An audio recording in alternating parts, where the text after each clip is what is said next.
दोस्तों, आपने रोबोट को कई जगहों पर काम करते हुए देखा होगा, जैसे कि कुछ होटल्स में सर्व करते हुए या कई बड़े फैक्ट्रीज में पार्ट्स को असेंबल करते हुए।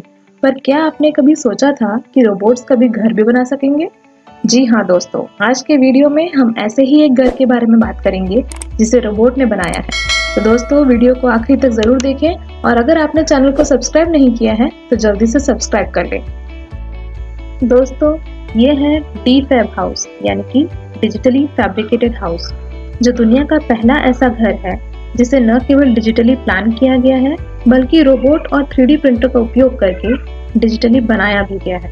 यह प्रोजेक्ट स्विट्जरलैंड में एक राष्ट्रव्यापी इंटरडिसिप्लिनरी रिसर्च का परिणाम है जिसे NCCR डिजिटल फैब्रिकेशन कहा जाता है। इसका उद्देश्य आर्किटेक्चर में कंप्यूटेशनल डिजाइन और डिजिटल फैब्रिकेशन को इंटीग्रेट करके डिजाइन और निर्माण प्रक्रिया को बदलना है। डीफैब हाउस में पहली बार 6 नई डिजिटल बिल्डिंग प्रक्रियाओं को आर्किटेक्चर में इम्प्लीमेंट किया गया है, जो अभी तक सिर्फ रिसर्च का एक हिस्सा था। इस घर का निर्माण कार्य मेश मोल्ड टेक्नोलॉजी के इम्प्लीमेंटेशन के साथ शुरू हुआ, जिसे 2016 में स्विस टेक्नोलॉजी अवार्ड भी मिला है। इसके लिए इन सीटू फैब्रिकेटर को यूज किया गया। इन सीटू फैब्रिकेटर एक मोबाइल रोबोट है जिसे बिल्डिंग एलिमेंट्स के ऑन साइट फैब्रिकेशन के लिए डिजाइन किया गया है। अपने इंटीग्रेटेड नेविगेशन और सेंसर सिस्टम की मदद से मोबाइल रोबोट लगातार बदलते निर्माण स्थलों पर खुद को ओरिएंट करने में सक्षम है और स्वयं ही खुद को पोजीशन कर सकता है। यह रोबोट एक लोड बियरिंग दीवार के लिए बारीक बुनी हुई स्टील की जाली का निर्माण करेगा, जिसके लिए नए निर्माण टेक्निक मेश मोल्ड का उपयोग किया जाएगा। मेश मोल्ड टेक्निक में फॉर्मवर्क और रीइंफोर्समेंट को, जो कि पारंपरिक रूप से 2 अलग-अलग कार्य हैं, उन्हें एक साथ किया जाएगा। रोबोट को उपयोग करते हुए स्टील की जाली के डिजिटल रूप से जनरेटेड मॉडल को हाई प्रिसिशन के साथ बनाया जाता है और फिर कंक्रीट से भर दिया जाता है। क्लोज मेश डिजाइन और विशिष्ट कंक्रीट मिश्रण की वजह से लिक्विड कंक्रीट बाहर नहीं निकलता। इस प्रकार फॉर्मवर्क और रीइंफोर्समेंट को कंबाइन किया गया है।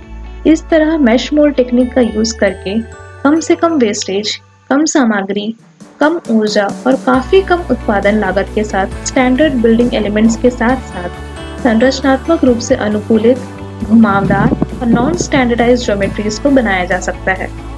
उसके बाद इस दीवार के ऊपर प्री फैब्रिकेटेड स्मार्ट स्लैब लगाया गया।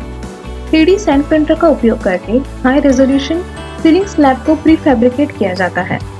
फिर इंडिविजुअल एलिमेंट्स को अल्ट्रा हाई परफॉर्मेंस वाले फाइबर रीइंफोर्स्ड कंक्रीट से भरा जाता है और फिर कंस्ट्रक्शन साइट पर प्री स्ट्रेसिंग के लिए एंकर के साथ फिट किया जाता है। इस तरह स्टैंडर्ड सीलिंग एलिमेंट्स की तुलना में काफी मात्रा में सामग्री को बचाया जा सकता है। ग्राउंड फ्लोर के सामने के क्षेत्र के लिए स्मार्ट डायनामिक कास्टिंग टेक्निक का इस्तेमाल किया गया है।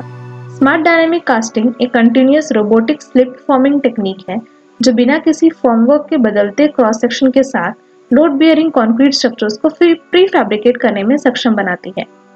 दूसरी मंजिल और तीसरी मंजिल में स्पेशियल टिम्बर असेंबलीज के साथ बनाए गए कमरे हैं, जिन्हें रोबोट द्वारा असेंबल किया गया है। इन geometrically complicated 3D timber units को ETH Zurich robotic fabrication laboratory में बनाया गया है। इन 6 नई डिजिटल निर्माण प्रक्रियाओं के अलावा लकड़ी के असेंबलीज यानी कि टिम्बर के असेंबलीज की संरचना के साथ एक नए light weight translucent Fekete system को इंटीग्रेट किया गया है। इसके अलावा स्मार्ट होम टेक्निक का उपयोग भवन की यांत्रिक प्रणालियों, प्रकाश व्यवस्था और सुरक्षा के नियंत्रित करने के साथ साथ भवन की ऑपरेशनल एनर्जी परफॉर्मेंस को अनुकूलित करने के लिए किया गया है।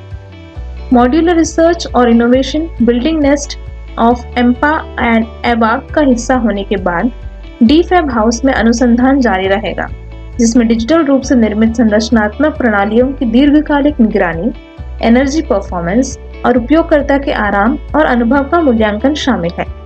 भवन के निर्माण और संचालन के दौरान उत्पन्न ज्ञान और नई तकनीकों को बाजार में लाने में मदद करेगा।